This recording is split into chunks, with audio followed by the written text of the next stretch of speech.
ہم لعنت بھیجتے ہیں فرقہ واریت پر، امت کو تباہ کرتے ہیں وہ لوگ جو فرقہ واریت پیدا کرتے ہیں.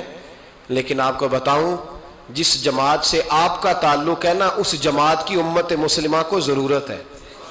قیامت بھی 10 محرم کو ہی آئے گی، جمعے کا دن ہوگا. تو میں آج دل کو حاضر ناظر رکھ کے، اپنی طبیعت کو حاضر پا کے باشعور آپ کو کہہ رہا ہوں، جاگ کے سننا خدا کا واسطہ. آپ اس جماعت سے تعلق رکھتے ہیں، اگر کافر کے سامنے اسلام کا کوئی چہرہ پیش ہو سکتا ہے تو صرف سنی کا چہرہ پیش ہو سکتا ہے. ختم ہو گئی بات. ورنہ کوئی صحابی کا بے ادب ہے، کوئی اہل بیت نبوت کا. آج مجھے کہہ لینے دو، کھول کے کہہ لینے دو. لوگ دلیلیں دیتے پھرتے ہیں، کہتے ہیں جی ایک وہ پینٹ کوٹ والا مولوی ہے، اس نے اینک بھی لگائی ہے، داڑھی بھی رکھی ہے، پینٹ کوٹ بھی پہنتا ہے، اس نے جی 1500 بندہ ایک دن مسلمان کر دیا، ایک دن 1000 مسلمان کر دیا. پر پتہ ہے وہ بدبخت کہتا کیا ہے؟ وہ کہتا ہے امیر المومنین یزید رضی اللہ تعالیٰ عنہ.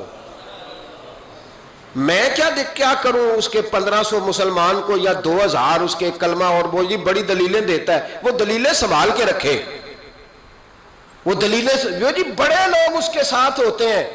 تو کربلا کے موقع پر زیادہ لوگ یزید کے ساتھ تھے، زیادہ لوگ. ہم کثرت کے قائل نہیں، ہم حق کے قائل ہیں. ہم اب چھوڑ دو بات، دلائل کی طرف آؤ. عجیب تماشا ہے. اور ایک مولوی صاحب اس کی حمایت کر رہے تھے، کہتے نہیں بندہ ٹھیک ہے، وہ بھول گیا تھا، اصل میں قصور عبید اللہ ابن زیاد کا تھا، اصل میں غلطی عمر بن سعد کی تھی، تو یزید کو زیادہ الزام نہیں دینا چاہیے. میں نے کہا بڑی تمہاری قریبی رشتہ داری ہے یزید کے ساتھ، تو اللہ سے دعا کیوں نہیں مانگتے کہ تمہارا حشر یزید کے ساتھ کرے؟ مانگنی چاہیے نا دعا. کیا خیال ہے آپ کا؟ ہم الحمدللہ جمعے والے دن مسجد میں بیٹھ کے دعا کرتے ہیں، یا اللہ ہمارا حشر امام حسین کے غلاموں میں کرنا. تو بھی کرنا، جرت کر، جرت. ہماری جرت دیکھ، ہم یہ نہیں کہتے ان کے ساتھ کر، ہم کہتے ہیں یا اللہ ہمارا حشر ان کے. ہماری جرت دیکھو، ہم ان کے غلاموں میں، قدموں میں، نوکروں میں بیٹھنے کو وہ دعا مانگ رہے ہیں، یا اللہ ہمارا ان کے غلاموں میں، غلاموں کے. تو بھی جرت کر دلیری، کر جرت، کہ یا اللہ میرا حشر یزید کے ساتھ کر دلیری. اگر اتنا ہی اچھا تھا تو بے شرمو اتنا ظلم نہ کرو، اتنی زیادتی، اتنا ظلم نہ کرو. یہ ظلم ہے. امام حسین جمعے والے دن خطبہ پڑھنے لگے، جمعے سے پہلے امام حسین نے خطبہ پڑھا اور آپ نے ایک جملہ کہا جو ہمیشہ یاد رکھا جائے گا. آپ نے فرمایا یزید کو جا کے بتا دو کہ مجھ جیسا تجھ جیسے کی بیعت نہیں کر سکتا. او کیا فکرہ ہے امام علی مقام کا. فرمانے لگے مجھ جیسا تجھ جیسے کی بیعت. اور آپ فرمانے لگے بتاؤ اس وقت پوری دنیا میں کوئی نبی کا نواسہ موجود ہے میرے سوا؟ حضرت آدم سے لے کر مصطفیٰ کریم تک اس وقت پوری دنیا میں کوئی نبی کا نواسہ ہے؟ اور فرمایا اگر میں ہی ہوں پوری کائنات میں. لوگ کہتے ہیں فلانا علامہ صاحب کی تبلیغ بڑی ہے. ہم سے بڑا کون ہوگا تبلیغ کی بات کرنے والا؟ لیکن ڈرو اللہ سے، ڈرو، گمراہ نہ کرو قوم کو. یہاں تباہی اتر گئی ہے. کوئی بڑی داڑھی رکھ کے معاذ اللہ تعالیٰ اہل بیت کے بارے میں بکواس کرتا ہے، اور کوئی بالکل داڑھی مڈا کے ننگا سر کر کے ممبروں پہ ناچتا ہے اور صحابہ کے بارے میں بکواس کرتا ہے. میرے مصطفیٰ کے پاس اگر ابو بکر آئے ہیں تو وہ بھی شان والے ہیں، اور اگر بی بی عائشہ صدیقہ ان کے بستر پہ رہی ہے تو وہ بھی شانوں والی ہے. مولا علی شیر خدا کے بارے میں جو بات کرے پکا بے ایمان ہے. عجیب تماشا لگ گیا ہے جی. جو رب نبی پاک کے جسم کے قریب مکھی نہیں آنے دیتا، وہ گندا بندہ حضور کے قریب آنے دیتا ہے؟ عجیب تماشا ہے. امت کو تباہ کر رہے ہو، کافر کو موقع دے رہے ہو یہ کہنے کا کہ تمہارے نبی کے پاس بیٹھنے والے ٹھیک نہیں تھے. اگر حضور کے پاس بیٹھنے والے ٹھیک نہیں تھے تو بعد والے کیسے ٹھیک ہو گئے؟ تو یہ باز آنا چاہیے ان بے شرموں کو. یہ امت میں تفرقہ ڈالتے، بے حیائی کرتے. سنو اور یاد رکھو، حضرت امام حسین نے خطبہ پڑھا نا جب جمعے والے دن، فرمایا مجھے پہچانو تو میں کون ہوں؟ تو عمر بن سعد بولا، پکے نمازی بولے. عمر بن سعد کہنے لگا حسین جلدی کر، ہمارا جمعہ لیٹ ہو رہا ہے. بلے ہو نمازیو، جلدی کر ہمارا. آئے ہائے کیا نماز ہے. یعنی نبی پاک کے نواسے کو شہید کریں گے اور شہادت کے بعد جمعہ پڑھیں گے اور نماز میں کہیں گے اللہم صلی علی محمد وعلی آل محمد، ان کو شہید کر کے قتل کر کے جمعے کا خطبہ دیا جا رہا ہے اور نماز پڑھی جا رہی ہے اللہم صلی علی محمد وعلی۔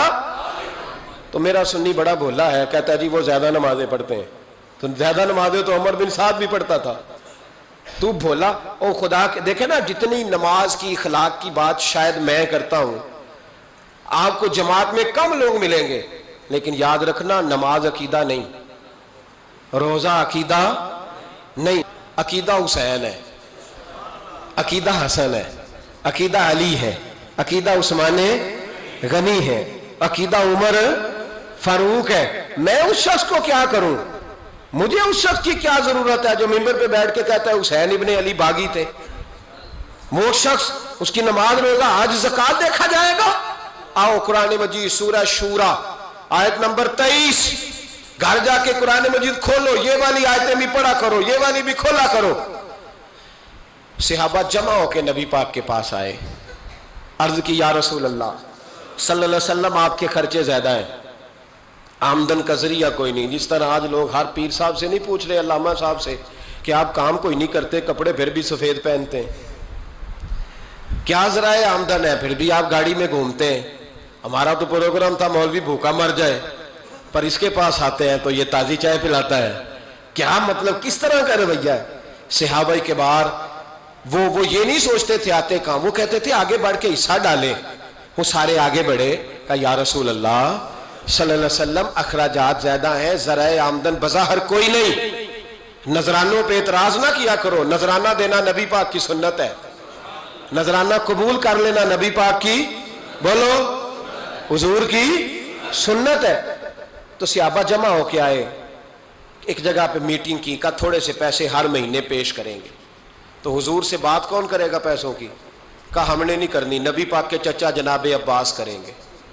حضرت عباس رضی اللہ تعالیٰ عنہ کے ذمے لگایا گیا، جناب عباس آئے، حضرت عباس رضی اللہ تعالیٰ عنہ پیسے لے کے آئے، اور سیانے بندے تھے، انہوں نے بڑی سمجھداری والی، عقل مندی والی بات چھیڑی۔ یہ نہیں کہا کہ حضور ہم یہ نذرانہ دیں گے، کہنے لگے یا رسول اللہ ہمیں پتہ ہے آپ کی مذہبی مصروفیت اتنی ہے کہ آپ کو ٹائم نہیں ملتا کاروبار کرنے کا، اگر آپ کام کریں گے تو پھر آپ کس طرح کر کے دین کا کام ہو سکے گا، اور یا رسول اللہ آپ نے جو ہمارے لیے کیا ہے اس کا ہم بدلہ نہیں دے سکتے، ایک حرف کا بدلہ نہیں دے سکتے، حضور یہ تھوڑا سا نذرانہ ہر مہینے لایا کریں گے، قبول کر لیں۔